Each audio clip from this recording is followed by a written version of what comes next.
something I want to talk about, and that is in Raid Shadow Legends, how does the meta actually shift?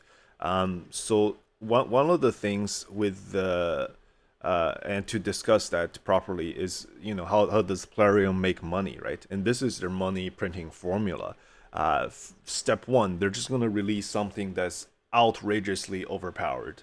Just as an example, we saw it early in 2023 with the release of Charas and Marichka. That duo didn't just enter the meta, they defined the meta, right? Even today, at the very top of things like classic arena defense, platinum arena, like they're everywhere. That's how strong they are together. And then step two, they will run 15x events, void boost, just promote polls, chase events, and then they will increase incentivize players to spend. The problem is a void legendary is a 0.5% base rate from void shards, right? And there's like I think 80 plus void legendaries in the pool. Um, and with these overpowered duels, you don't need just one, you need both. So absolutely you have to spend a ton in order to get both. And the players spend, right? They spend thousands, tens of thousands of dollars to chase for these champions. If you want to compete at the highest level, you either have to own the meta, or you suffer against it, and that's the important part.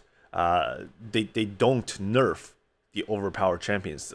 Like for raids, they have experience in the past where they nerfed certain champions, and it was huge backlash, right? Whales cut back on spending, players are just unhappy, and Plarium, I think they just chose not to nerf overpowered champions.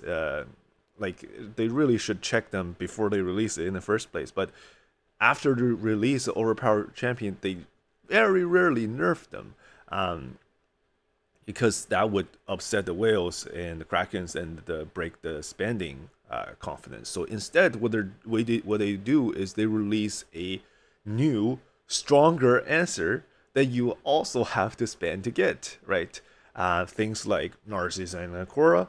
That one is the most free to play friendly answer to the overpowered meta at that point was Tar's Marichka. One was a fusion, the other one you could get a guarantee with 110 voice shards. And then just constantly pumping out shiny new counters to the old meta, and then the cycle just continues.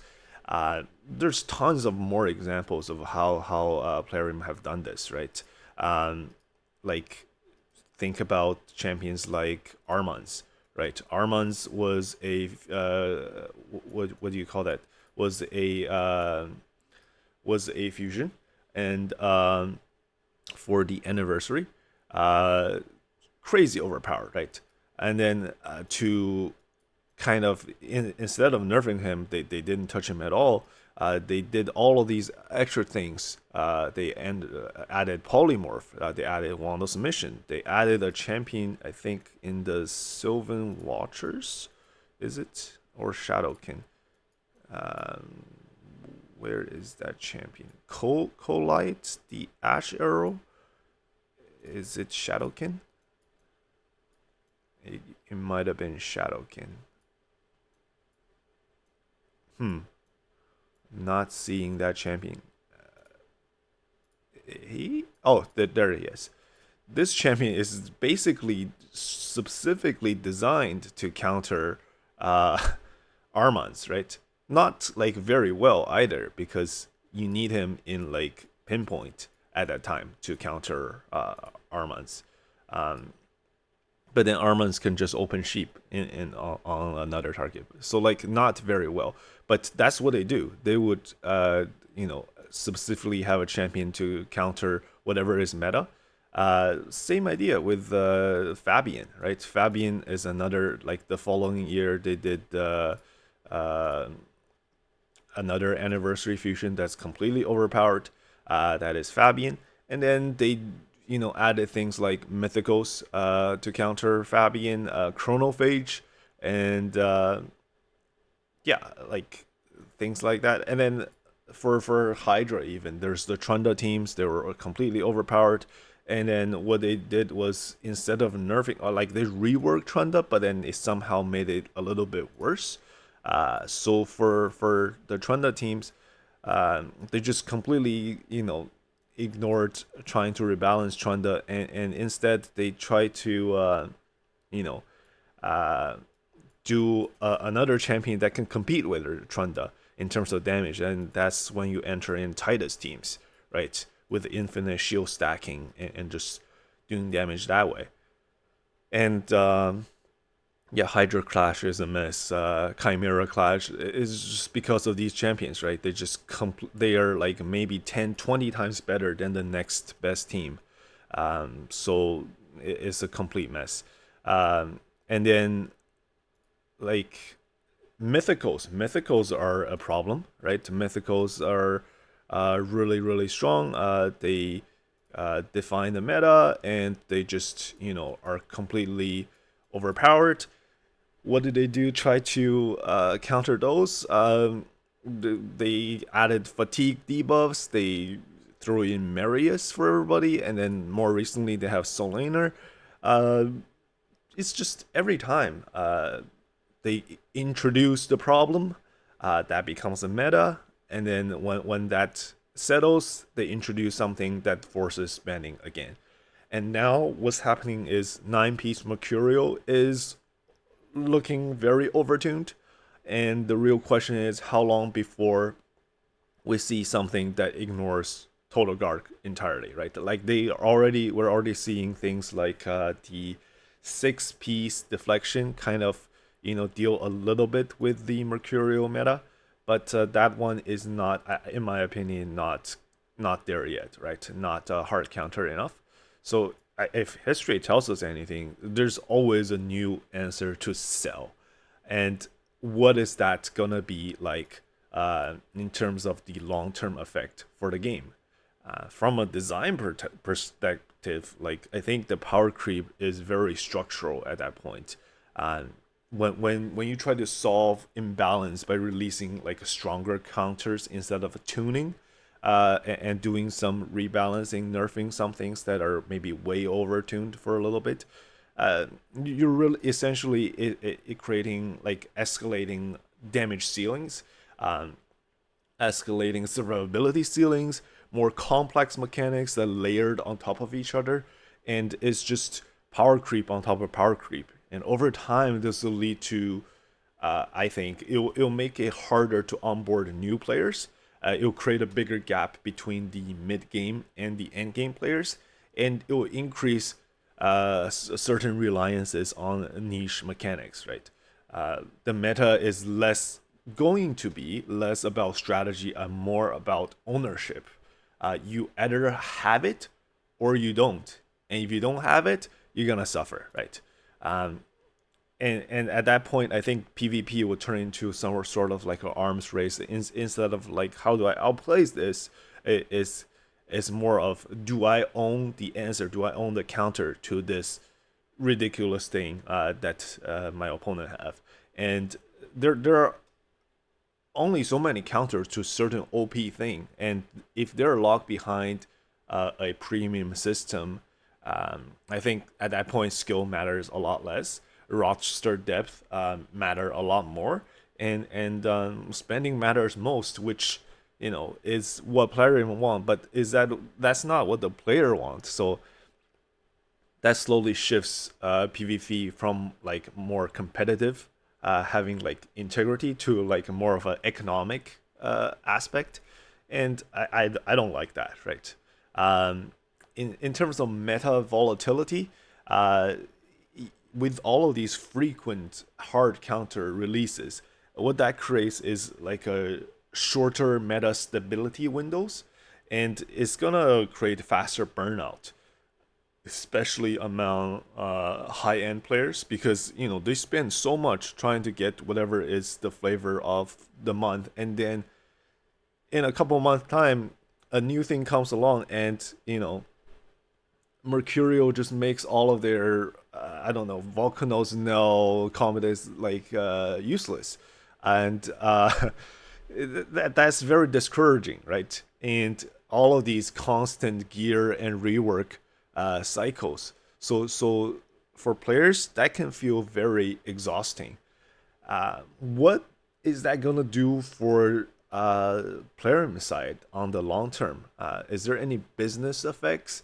Now this is where it gets interesting because for the short term, I think whenever they do one of these shifts, it's going to be extremely good for their short term revenue because the strategy is going to be effective for whale monetization, just getting Kraken to spend, and the fear of missing out, the FOMO, that's gonna drive the spending a lot. And for the competitive PvP players, they want to keep up, or they have to spend, or they're gonna get left behind. And the psychological loop is very very powerful.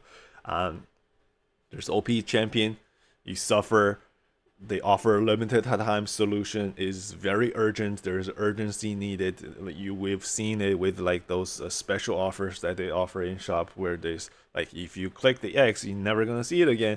It creates an urgency, right? And then that triggers players to spend, and it works. It absolutely works. I'm sure on their back end their statistics show that players are spending. So um, but for the mid tier players, there's gonna be an attrition risk, right? And that risk, and the mid tier is a very vast majority of all the raid players. These are the players that kind of they do care about PvP. They maybe spend a little bit moderate, and they want to compete, but they feel punished when they're locked out, right? Um, if the perception becomes you can't compete without spending thousands, these players will either stop standing altogether or stop playing altogether. And the mid spenders are actually very important for the game, for the long term stability of the business. And there is gonna be a trust versus stability trade off. Plarium avoids nerfs to protect like these whale and kraken confidence, so they when they spend they know what they're gonna get and they're gonna continue to spend. Is smart financially but only in the short term. It creates a different long-term perception. Instead of we think they are gonna balance things, it becomes more of like we know they're gonna sell solutions in the future, and that erodes the competitive trust over time. It won't happen today or tomorrow, but it's not going to be very dramatic, but it is going to be gradual. And in terms of sustainability, I think as long as they keep coming up with mechanics that feel fresh, if they can make PvE remain rewarding, Grim Forest is just an excellent example. That one is they definitely hit the target on that one. And if they keep making PvP good, and if power creep can be at a level where it is making things fresh, but it doesn't fully invalidate any kind of old investment, I think the model can run for years. But the danger is if power creep outpaces, right, the old things that we have, that maybe we're emotionally attached, and if the players feel like nothing that I build holds any long-term value, that could be a big problem. And so if PvP is too certain pay-to-win gear gated or like champion gated, the complexity is just so overwhelming with all kinds of crazy mechanics for players. If they were at a point where new players can't catch up, like there is no hope at all, or if the higher end whales get bored, then the whole system is gonna collapse, right? And I think for this kind of game, where PvE is not inherently super difficult, PvP drives a lot of the actual spending of the game. And if that happens, the collapse happens, the game is gonna die. So the final question is, like especially with the Mercurial, what are they gonna do about this? Because right now it is overtuned with a 9 piece, whether you like it or not, and games are lasting very long because of the 9 piece Mercurial. I think they're going to come up with something that I don't know if it's going to be ignoring Total Guard, but they're definitely going to come up with more things to deal with it. I think the chances is very high. Um, it might not happen immediately. History suggests that if a mechanic reduces spending pressure, they'll eventually introduce something that pressure it again, right? So it could be a set, it could be a relic, it could be a champion with passives that do these kind of things, and then the whole cycle continues again. We're back to the beginning.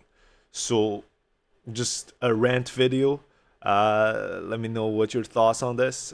For now, just tolerate it, right, and play around, play along, and let me know in the comments what are your thoughts. And that's it for this one. Okay, thanks for listening.